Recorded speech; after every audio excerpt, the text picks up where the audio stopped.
Ya, rekan-rekan kita kembali lagi dalam diskusi titik temu. Nah, kita sudah masuk ke segmen yang ketiga. Tadi di segmen pertama sudah dijelaskan ada mafia. Di segmen kedua juga sudah dijelaskan bahwa ada uang yang berputar dalam sepak bola itu begitu besar.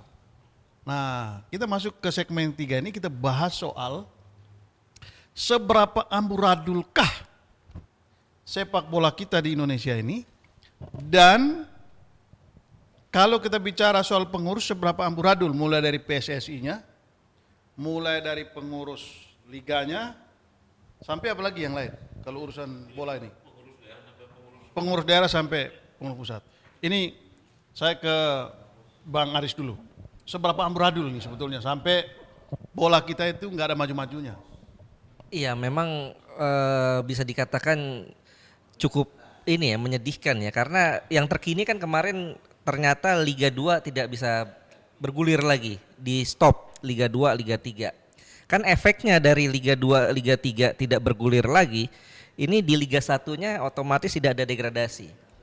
Nah, kalau seandainya Liga 1 tidak ada degradasi, yang namanya liga tanpa degradasi, ini kan akan memicu pengaturan skor. Bayangkan misalnya tim yang bersaing di papan atas yang ingin dapat poin untuk bisa bersaing juara menghadapi tim yang ada di papan bawah. Di papan bawah mereka tidak punya kepentingan apa-apa karena degradasi sudah dihilangkan kan. Sehingga pertandingan itu bisa dijual oleh tim yang di papan bawah itu untuk bisa memenangkan tim yang ada di papan atas misalnya. Kalau seandainya tidak ada degradasi. Nah, dari situ kemudian tidak adanya kompetisi di Liga 2 dan Liga 3 ini, ya memang kabarnya sekarang setelah bertemu dengan Menpora, Presiden juga ingin Liga 2 dan Liga 3 akan dicari solusinya ya. Enggak, ini kan lucu nih. Konon katanya Liga Indonesia ini termasuk salah satu liga yang sangat disegani di Asia Tenggara atau di Asia itu. Tetapi ini dikenal juga sebagai liga yang paling gak jelas. Ini gimana itu? Kayak anomali begitu ya? Iya, saya sepakat. Jadwalnya nggak jelas. Saya sepakat. Kapan, Betul. Saya sepakat. Saya kebetulan di media sebagai wartawan olahraga tuh dari 2005 ya, 2005. Nah, saya selalu misalnya Liga Inggris lah ya. Liga Inggris selesainya kapan, nanti musim mendatangnya sudah jelas mulainya dari tanggal berapa. Betul. Meskipun jadwal keseluruhannya belum dirilis ya mungkin ya. Tapi sudah jelas jadwalnya kapan, dan setiap tahunnya di liga-liga Inggris itu, di kompetisi-kompetisi Eropa, kompetisi Asia, ini selalu ada liga, selalu ada piala. Piala ini kayak kalau di Inggris piala FA. Bahkan di Inggris itu ada Piala Liga juga, Piala Liga. Jadi ada 3 kompetisi itu di level atas, Liga, Piala FA dan Piala Liga. Prancis juga begitu. Dan ada juga Piala Super ya, Community Shield. Oke. Nah, sementara di kita coba bayangin, sudah berapa tahun Piala Indonesia nggak bergulir? Iya, berapa tahun? Terakhir kalau nggak salah 2019 sebelum pandemi. Piala Presiden juga. Nah, Piala Presiden kan ini turnamen pramusim, Bang. Nah, itu juga suka-suka. Jadi yang namanya turnamen pramusim itu kalau di luar itu tidak jadi patokan untuk dapat piala. Cuma di Indonesia ini lucu.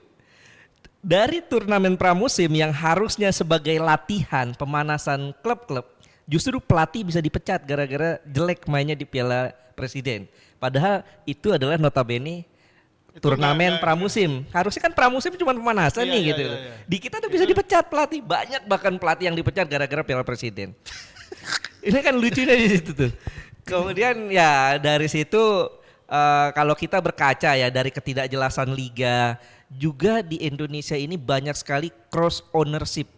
Banyak sekali seseorang memiliki klub ini, punya juga saham di klub ini, punya juga saham di klub ini. Oh, jadi kalau dia bisa memiliki banyak klub, itu bisa saling atur dong. Nah, itu dia. Di seluruh dunia, seingat saya ya, misalnya Roman Abramovich gitu. Dia punya klub di misalnya Chelsea ya, kita anggap aja Chelsea sekarang udah bukan Roman ya, dia tidak bisa itu beli klub lagi di lingkaran Premier League kecuali di negara lain. Boleh. Iya, karena itu sementara bisnis. di kita kan udah bukan barang yang Bukan tabu rahasia lagi, lagi. bukan rahasia lagi bahwa seseorang memiliki klub A, klub B, klub C. Loh, Bahkan dan ini kalau di Indonesia siapa-siapa yang memiliki lebih dari satu klub? ya mungkin publik lebih tahu ya dari hal itu. Nggak, biasanya wartawan lebih tahu itu, Bang. Ya, kita tidak bisa sebut nama lah kalau Lokal kayak gitu. dan itu sah kan, Bang, kalau mereka punya klub lebih dari situ dan kita Secara sebut aja. secara bisnis memang sah, Ya. bisnis memang sah. Tapi kan kalau secara Dan itu sangat berbahaya. sangat berbahaya karena bisa terjadi pengaturan skor misalnya. Ya makanya siapa ini yang punya klub Mungkin lebih nanti dari satu? Bang Sarman yang Oh, iya. akan Iya, lanjutkan. iya, iya. Nah, Bang. selain itu juga Ah. saya mau ini lagi Bang.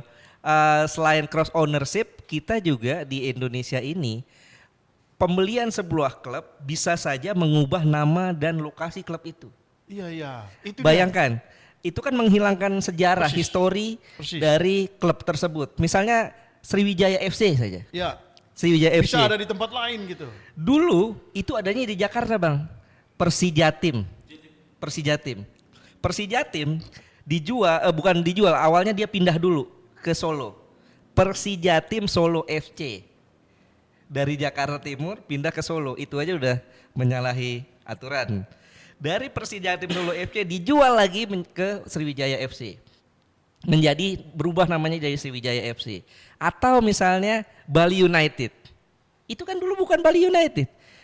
Di Bali itu dulu nggak ada namanya Bali United. Ada Perseden Denpasar ada. Tapi Bali United itu juga Itu dari klub dari klub Kalimantan. Pusam kalau nggak salah ya. Nah dari situ kemudian juga ada Arema misalnya. Arema dualisme. Nah saya saja sebagai kadang-kadang kalau di TV itu bingung Bang. Arema itu dulu juara kan 2010, 2010, Ya, betul. 2011.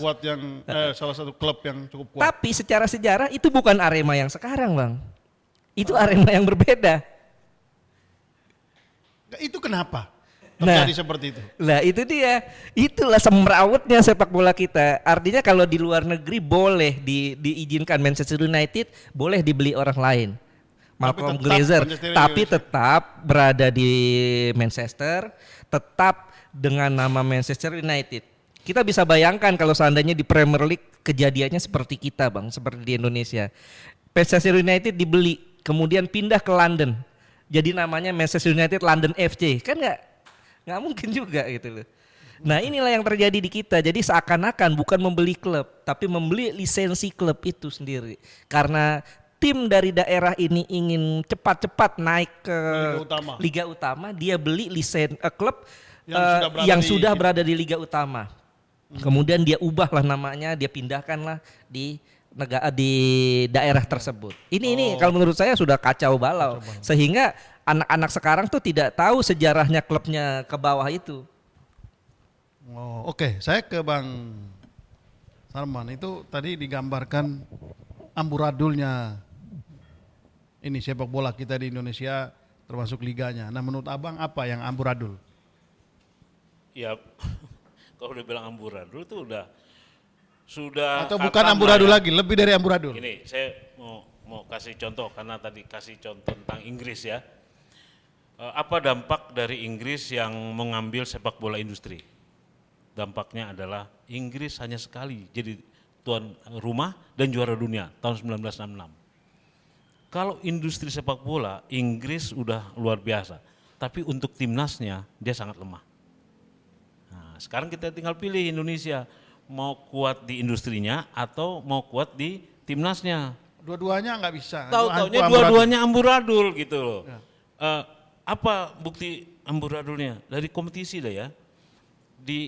Kita di zona Asia namanya AFC. Quality daripada kompetisi kita dari 43 anggota AFC itu ranking 23. Itu udah ketahuan ranking kita. Di Asia Tenggara kita di ranking 7. Asia Tenggara ranking 7. Jadi hari ini kalau kita masih bicara tentang kasus kita atau masalah kita ini sampai kiamat nggak selesai. Karena masalahnya itu di federasinya, bukan di pembinaan, gitu loh. Kenapa di federasinya? Ya kembali lagi saya katakan, di federasi pusat sampai di daerah itu rangkap jabatan. Kalau di daerah pasti ketuanya askot atau askap itu pasti orang partai. Di provinsi orang partai. Di pusat ya blend tuh, campur aduk. Ada bisnis, ada politikus, ada macam-macam. Gitu loh. Nah, hari ini kalau untung kita bicara di udara nih, masyarakat jadi tahu, oh masalah sepak bola bukan di pembinaan. Masalah sepak bola di federasi. Itu yang harus kita tekankan. Kalau kita kasih contoh negara lain, saya mungkin bisa mengatakan tidak ada ya federasi seperti federasi kita Indonesia. Nah, tidak ada samanya. Abang jelaskan dulu, apa bedanya federasi dengan liga? Nah, Ya. perbedaannya Atau pengurus federasi. Ya. Kalau PSSI ini apa? Iya, jadi kalau pengurus federasi itu dia sosialis bersifatnya. Dia digaji langsung oleh FIFA. Itu sosialis. Dia bekerja sama dengan pemerintah untuk membangun sepak bola di suatu negeri. Itu federasi. Federasi. Nah, siapa yang membentuk federasi? Ya anggotanya yang memilih anggota federasi pusat ya anggota di seluruh nasional. Kalau di Indonesia apa namanya? Voters ya sekarang ya ada 87 voters. Oke. Ah. Artinya gini, diperjelas. Ya. PSSI itu adalah federasi. Federasi sepak bola untuk Indonesia yang diakui oleh FIFA. Oh, Ya. jadi PSSI itu adalah federasi sepak bola Indonesia. Oke. Ya. Terus apa lagi? Ya. Selain federasi apa? Operator juga dia. Ya enggak, federasi ini ya yang mengurus sepak bola Indonesia. Seluruh urusan sepak bola Iya, bekerja sama diurus dengan oleh pemerintah. federasi ini. Oke. Untuk dia mendapatkan timnasnya, dia lakukan kompetisi namanya PT Liga. Nah, PT Liga inilah yang namanya komersil. Kan gitu, yang mencari keuntungan di PT Liga ini sampai di tingkat ASCAP gitu loh. Karena di asosiasi kota dan kabupaten itu ada klub. Dia bisa mencari uang dengan memutar kompetisi karena ada sponsor. Oke, saya ulangi. Ya.